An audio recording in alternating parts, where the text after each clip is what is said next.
दोस्तों नमस्कार। आपको पाकिस्तान की बर्बादी का हाल तो पता ही होगा कि कैसे वहां की जनता पर महंगाई की मार लगातार बढ़ती ही जा रही है। पेट्रोल और डीजल के रेट 300 रुपए के करीब पहुंचने ही वाले हैं।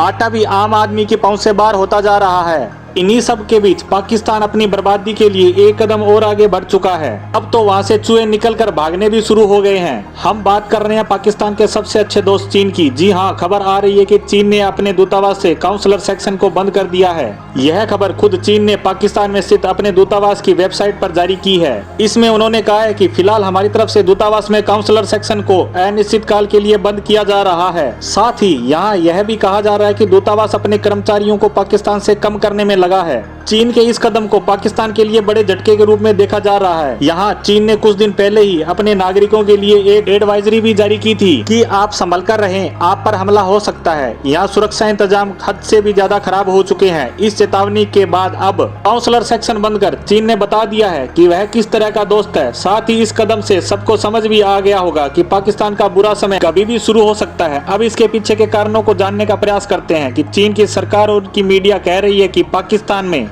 सुरक्षा इंतजाम हद से भी ज्यादा बिगड़ चुके हैं। पहले बलूच और अब टीटीपी लड़ाके हर जगह अटैक करने में लगे हैं। वह सेना, सरकारी कर्मचारियों, पुलिस, यहाँ तक कि आम नागरिकों पर भी हमला करने से नहीं चूक रहे हैं। सबको निशाना बनाया जा रहा है। पिछले कुछ समय में आपने देखा ही होगा कि इतनी सुरक्षा के बाद भी चीनी नागरिकों को निशाना बनाया गया और उनके नागरिक इन हमलों में मारे भी गए हैं। इसलिए वहाँ की सरकार व मीडिया काउंसलर सेक्शन बंद करने की बात कह रही है। परंतु यहाँ एक सवाल और खड़ा होता है कि अफगानिस्तान में भी चीनी नागरिक काम कर रहे हैं। वहाँ की राजधानी काबुल में चीन का एक होटल भी है। उस पर तो कुछ दिन पहले ही हमला हुआ था, परंतु वहाँ तो यह कदम नहीं उठाया गया। उल्टा वहाँ तो चीन और तेजी के साथ काम करने में लगा है। वहीं देखा जाए तो पाकिस्तान में पहली बार सिक्योरिटी सिस्टम खराब नहीं हुआ है। वहाँ तो यह समस्या हमेशा से ही रही है। हाँ, पिछले 5-6 सालों में हालात कुछ ज्यादा ही खराब हो चुके हैं। अब ही चीन ने ऐसा कदम क्यों उठाया? तो बताया जा रहा है कि जब से पाकिस्तान में इमरान सरकार गई है तब से पाकिस्तान अमेरिका की तरफ झुकने लगा है। इस पर पाकिस्तान के पूर्व प्रधानमंत्री इमरान खान के बयान भी आपने सुने होंगे कि पाकिस्तानी सेना ने अमेरिका के कहने पर ही उनकी सरकार को गिराया था।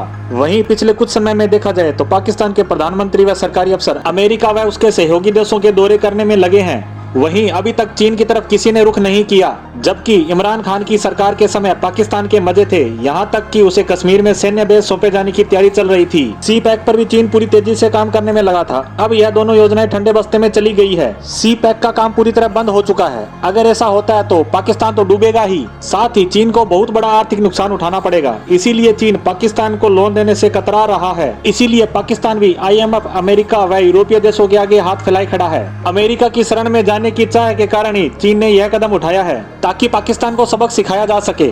अब देखने वाली बात है चीन इससे आगे क्या करता है ताकि पाकिस्तान बुरी तरह फंसे।